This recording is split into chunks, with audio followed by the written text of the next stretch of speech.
ഇതിൻ്റെ ഉള്ളിൽ പേർപ്പിൾ ആണോ ഇല്ലയോ എന്ന് എനിക്കറിയത്തില്ല. അത് നമുക്ക് നോക്കാം. അല്ലേ? അപ്പോൾ ഇന്ന് ഞാൻ എന്തിട്ട് ചെയ്യാമെന്ന് ഇങ്ങനെ വിചാരിച്ചിരുന്നപ്പോൾ ഞാനിപ്പോൾ വാൾമാർട്ടിൽ പോയിട്ടുണ്ടായിരുന്നു, ജസ്റ്റ് യൂഷ്വൽ ഗ്രോസറി ഷോപ്പിങ്ങിനൊക്കെ ആയിട്ട്. അപ്പോൾ അവിടെ ഞാനൊരു സാധനം കണ്ടു. അപ്പോൾ ഇത് പാഷൻ ഫ്രൂട്ടാണെന്നാണ് അവർ പറയുന്നത്. നമുക്ക് തുറന്നു നോക്കാം. പക്ഷെ ഇത് മാത്രമല്ല വെറൈറ്റി, പാഷൻ ഫ്രൂട്ട് തന്നെ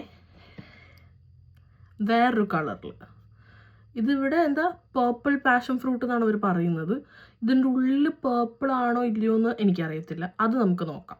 ഞാൻ ആദ്യം കാണിച്ച യെല്ലോ ഇല്ലേ, അത് ഞാൻ ഓപ്പണാക്കി. അതിൻ്റെ ഉള്ളിൽ ഇങ്ങനെ ഇരിക്കണേ ഒരു ഗ്രേയിഷ് പോലെ ഇരിക്കണേ. നമ്മുടെ നാട്ടിൽ ഞാൻ ഇങ്ങനത്തെ കണ്ടിട്ടില്ല. ഇനി ഉണ്ടോയെന്ന് എനിക്കറിയില്ല കേട്ടോ. പക്ഷേ മറ്റേത് ഏകദേശം നമ്മുടെ നാട്ടിലത്തെ കളർ ഉണ്ടെന്ന് തോന്നുന്നു. അതൊരു യെല്ലോയിഷ് കളറും ഉണ്ട്. ഇനി നമുക്കിത് ടേസ്റ്റ് ചെയ്ത് നോക്കാം.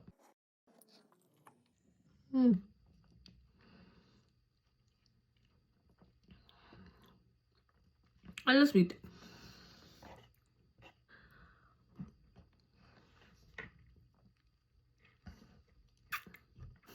ഇത് ഭയങ്കര പൊളി. എൻ്റെ എനിക്ക് കുറച്ചുകൂടെ ഇതാ ഇഷ്ടമായ ഇങ്ങനെ ഇരിക്കുന്നത്. അതിലൊരു മധുരമുണ്ട്, മറ്റത് ഭയങ്കര പൊളി.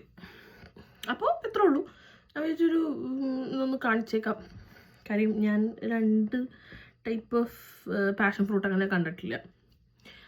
അപ്പോൾ വിചാരിച്ച് ജസ്റ്റ് ഒരു വീഡിയോ എടുത്തേക്കാം. അത്രേ ഉള്ളൂ.